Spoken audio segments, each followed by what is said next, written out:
Hello, welcome to the Management Channel, and in this session we're going to talk about process layout strategy.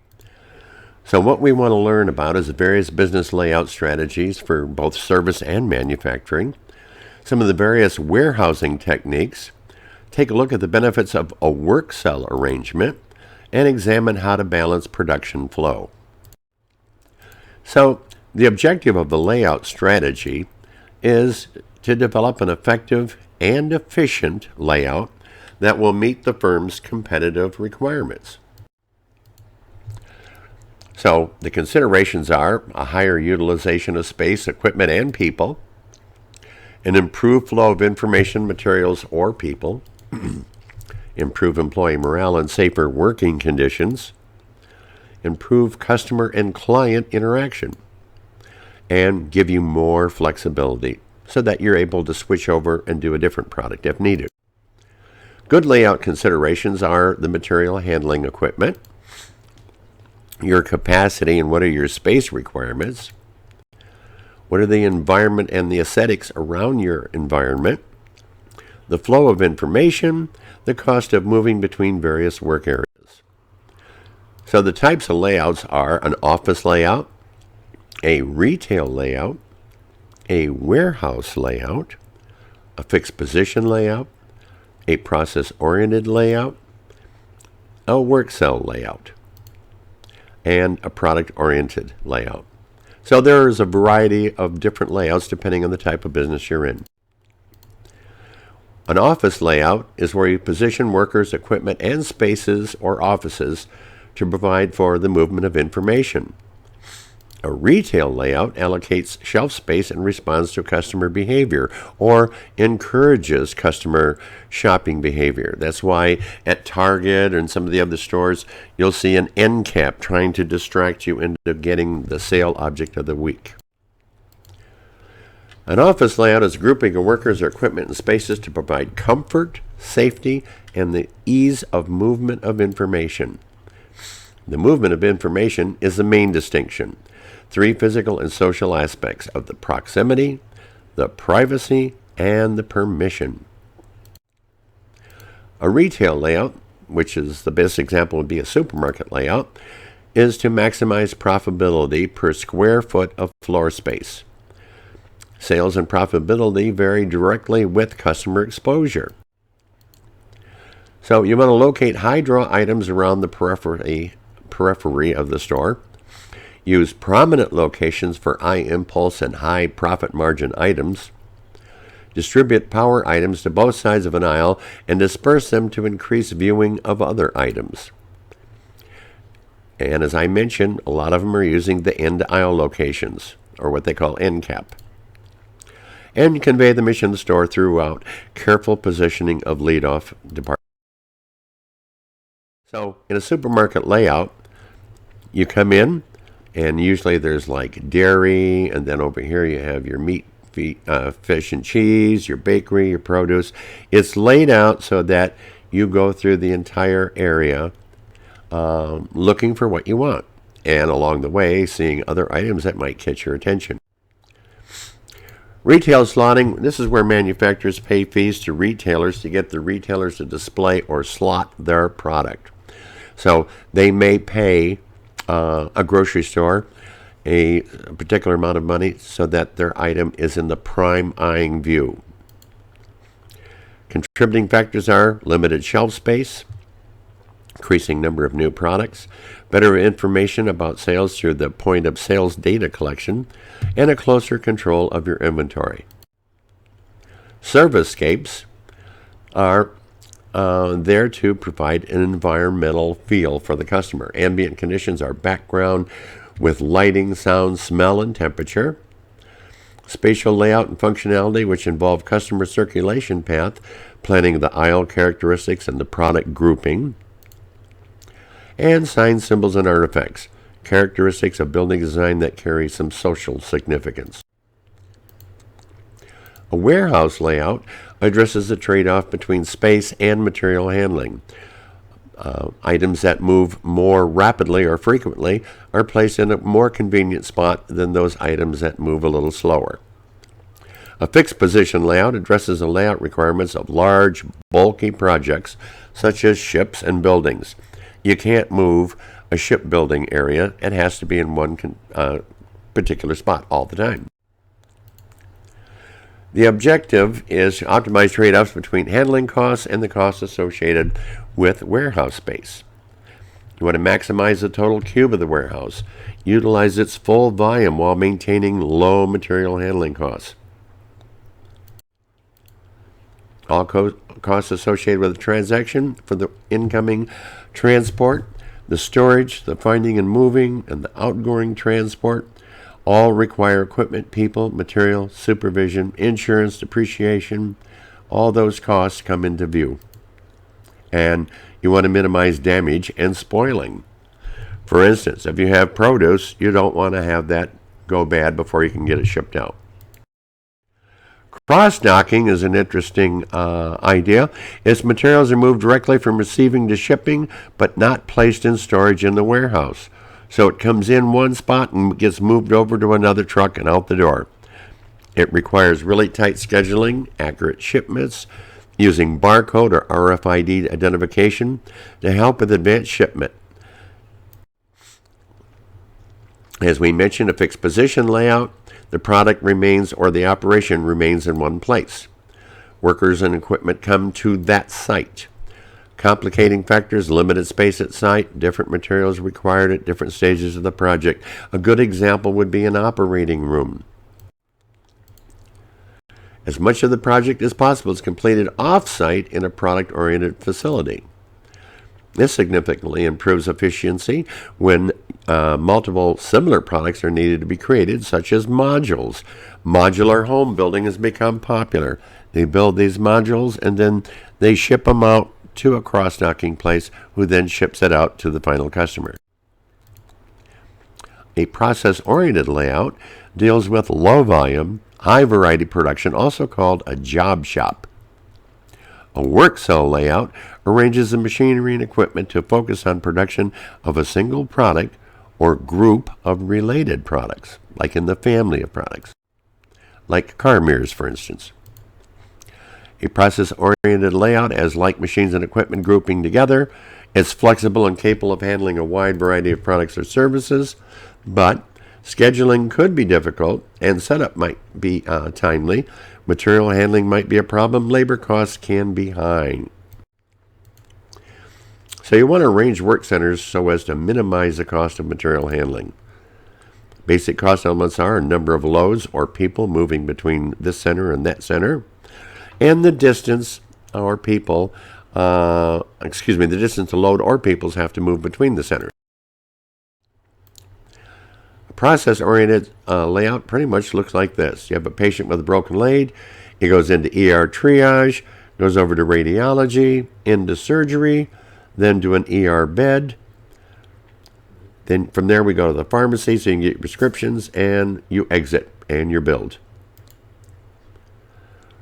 Patient B, erratic heart pacemaker, will go to the ER triage room, go to surgery, over to pharmacy, over to the lab, down to an ER bed, and then to billing and exit. So you can see that you can do several different things.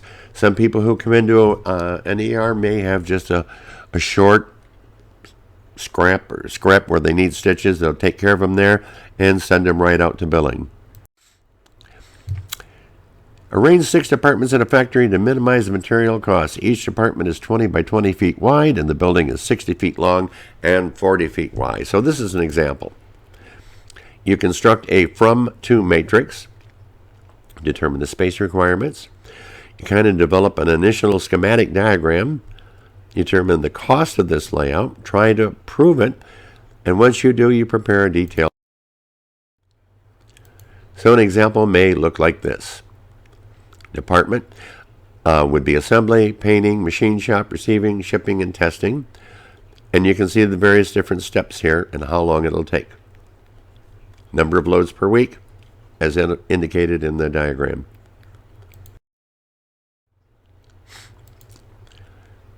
So, figure A, assembly area, B, painting, C, machine shop, D is receiving, 5 is shipping, and 6 is testing. So you have a 40-foot by 60-foot area, and you laid it out in that way. Computer software is a three-dimensional visualization that allows managers to view the possible layouts and assess their process, material, handling efficiency, and any safety issues. Gives them a full 3D view. ProPlanner analysis. By doing a computer software pro-planning analysis, you can reduce your travel by 38 to 40% of moving it around through the facility. A work cell layout is one that reorganizes people and machines into groups to focus on a single product or product groups. Group technology identifies products that have similar characteristics for particular cells. The volume has to justify, though, putting in a work cell, and cells can be refigured as designs or volumes change. The work cell advantages are you have a reduced work and process inventory. You use less floor space. Instead of going in a straight line, you build it in a U. You have reduced raw material and finished good inventories. Reduced direct labor costs by using less people to do more. You have a heightened sense of employee participation. You're using better utilization of your equipment and machinery. And you're reducing your investment in the machinery and equipment. Improving the layouts using work cells, as we've shown in a previous example session. In this particular session, workers are in small closed areas that can increase their output without a third worker or a third set of equipment. However, placing those same two people in a U shape, these cross-trained workers can assist each other. They're able to add a third worker if additional output is needed, but as you can see, they work together very harmoniously. Current layout, straight lines make it hard to balance tasks because work may not be divided evenly. In a U shape, workers have better access. 4 cross-trained workers were reduced to 3. And it can reduce employee movement and space requirements while it improves communication, reducing the number of workers and facilitating better inspection. Let's talk about line balancing. Assigning tasks to workstations in such a way that the workstations have approximately equal time requirements. The goal is to arrange a task grouping that represents approximately equal time requirements to minimize any idle time at any step along the way and obtain a better utilization of your labor and your equipment. Why is it important? It allows us to use labor and equipment more efficiently and to avoid fairness issues that arise when workstation person has to work harder than another. So, for example, you might have one station where it takes 12 seconds to do the step. The next station might take 20 seconds. And the station after that might be 8 seconds. So the person at the 8 second is waiting, doing nothing, waiting for the 20-second step to take place. So by balancing it out, where every step does about 10 to 12 seconds, it kind of moves in a constant flow. So you want to look at the takt time. Takt time is the heartbeat of the customer order, how many we have to produce a week. So you take the total work time available, divided by the units required. You can also determine the number of workers. Total operation time required divided by the takt time you calculated up here. So we're going to look at a staffing work cell example. We have to produce 600 mirrors per day. Mirror production is scheduled for 8 hours a day.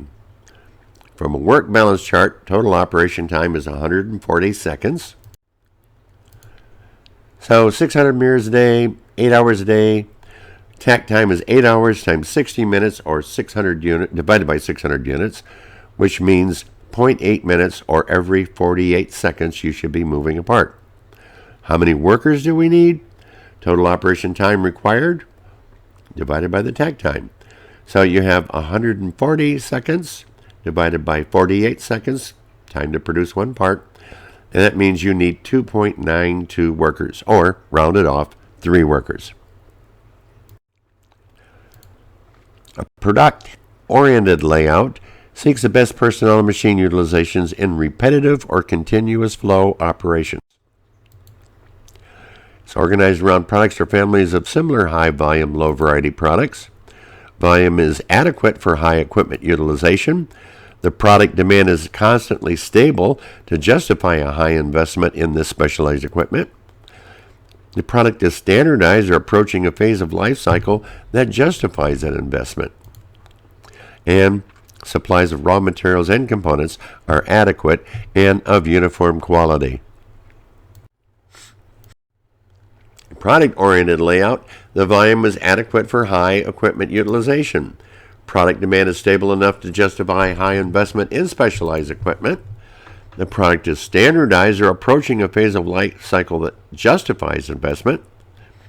And supplies of raw materials and components are adequate and of uniform quality.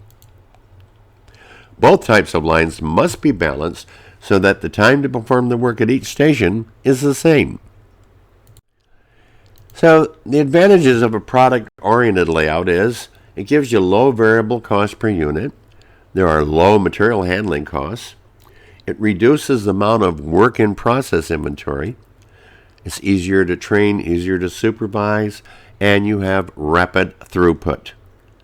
But the disadvantages are it only works great for high volume. Low volume, you don't want to use this method. Work stoppage at any point ties up the whole operation, shuts the whole line down. And there's a lack of flexibility in product or production rates. So let's take a look at McDonald's assembly line. You can see from the time it takes to order to the time the customer pays and receives their food should be 1 minute 30 seconds totally. The task time is 45 seconds. So I'll let you read that for a second. Pause if you like. You can see by laying out the steps and putting a timeline with it, you can see how long each step of the operation takes. Hope this answers some of your questions on process layout strategy, and I hope you viewed process strategy for more info. Thank you for watching. Have a great day.